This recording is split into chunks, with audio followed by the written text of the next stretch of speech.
O bom é que as máscaras caíram. Eu vi os discursos dos bolsonaristas, o Twitter do Bolsonaro, falando que essa reforma tributária ia prejudicar os mais pobres. Mentira! Mentira atrás de mentira. Primeiro, eu quero elogiar a decisão do relator de criar uma cesta básica nacional, zerando toda a tributação. Isso é muito importante, deputado Emanuel. E eu quero contextualizar que essa reforma tributária acontece no momento de boas notícias na economia. A inflação, que estava em 10%, despencou. No acumulado dos 12 meses, a inflação está em 3,4%. Caiu o preço do botijão de gás, por decisão do presidente Lula, não por sorte, porque ele atacou a política de preço da Petrobras. Botijão de gás que era 120, caiu para 80. Caiu o preço da gasolina, caiu o preço do diesel. O óleo de cozinha, que era R$13, está menos de R$5. Caiu o preço dos alimentos. E essa decisão do relator de zerar a tributação sobre uma cesta básica construída nacionalmente com critérios objetivos vai fazer o preço dos alimentos caírem mais, porque veja bem, hoje a tributação é zerada em PIS e COFINS. Agora não, colocando isso na Constituição, nós vamos zerar no ICMS e no ISS. Isso vai ter um peso muito grande. Isso é a cara do governo Lula, melhorando a vida do povo, diminuindo a carestia. Mas esse projeto é muito importante para acabar com a guerra fiscal, onde todos perdem. Aquele leilão, quem perde é o povo com a guerra fiscal. Esse projeto é importante, porque a tributação agora é no destino. Isso ajuda municípios, estados mais pobres, que não são produtores, a aumentarem a sua arrecadação. Olha, nós temos um sistema tributário que alguns consideram o pior sistema tributário no mundo. Não funciona, complexo, com cumulatividade. Agora, eu digo, a maior anomalia desse sistema tributário brasileiro é o seu caráter regressivo. Aqui, infelizmente, no Brasil, os pobres pagam muitos impostos e os multimilionários não pagam impostos. E nesse ponto, eu quero trazer alguns números. Você sabe que aqui no Brasil, 50% da tributação recai sobre o consumo. O pobre paga igual ao rico.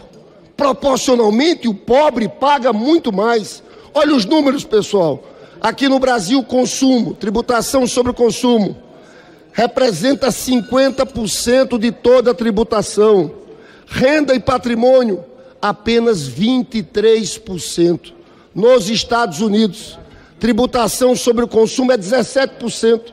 Renda e patrimônio, 60%. Nos países da OCDE, consumo 32%.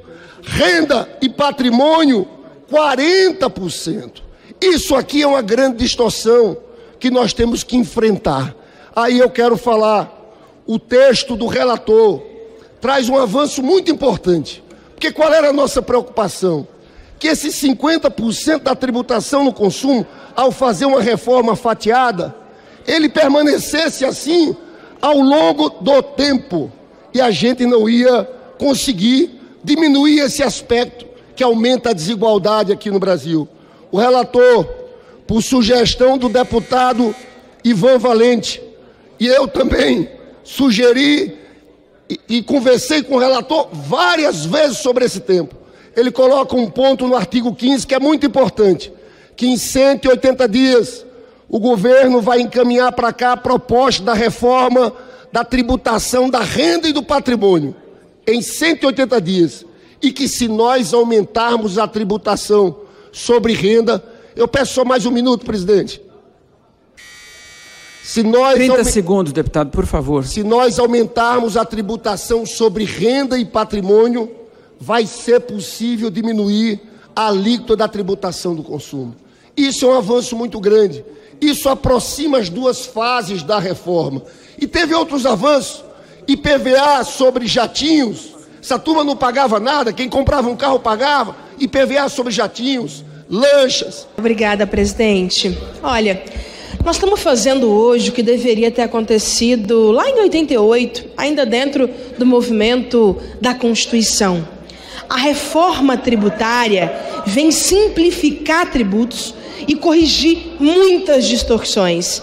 Esses deputados estão subindo na tribuna, falando que não houve discussão, que não conhece a matéria. A gente já conhece essa balela. Até porque o debate da reforma tributária tem pelo menos 50 anos nesse país. Até porque já saiu há muitos meses, desde o início dessa legislatura, diversos compilados sobre o que aqui se pretende esta reforma tributária. Então esse discurso de não sei, não debateu, não cola. A sessão de hoje está inclusive dedicada exclusivamente a esse debate, a essa discussão. Mas para os deputados que ainda não estão sabendo o que está vindo na reforma tributária, eu queria dizer, para ajudar a compreensão. Primeiro, a reforma tributária coloca alíquota zero para os itens da cesta básica. Sabe o que significa isso?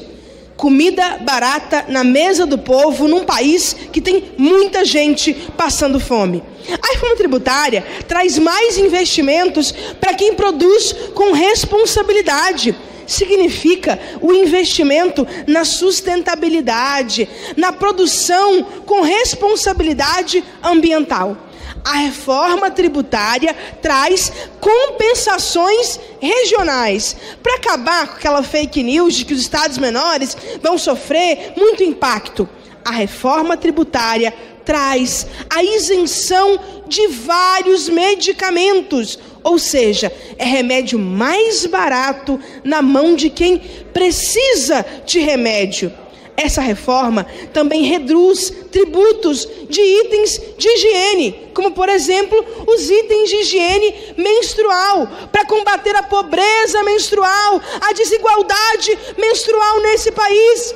Esta reforma também traz a redução de tributos de produtos de acessibilidade, para garantir que a pessoa com deficiente, o cadeirante, vai ter acesso a equipamentos que facilitem, que garantam vida digna e bem viver. Esta reforma tributária está mexendo sim na taxação de herança, porque muda o imposto e garante que os super ricos que herdam aquelas heranças bilionárias terão que pagar impostos sobre essas heranças que eles herdam de forma progressiva.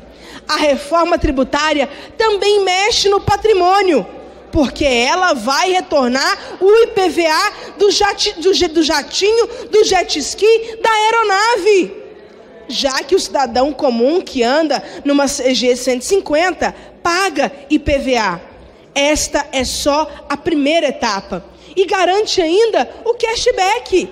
O cashback é a seguinte lógica: o pobre paga impostos, precisa receber em serviços. Quando não receber em serviços, ele vai ter de volta na carteira aquele dinheiro. A reforma tributária contribui para a justiça tributária. E é isso que ameaça tanto essas elites herdeiras da Casa Grande, que só constroem política na lógica do privilégio.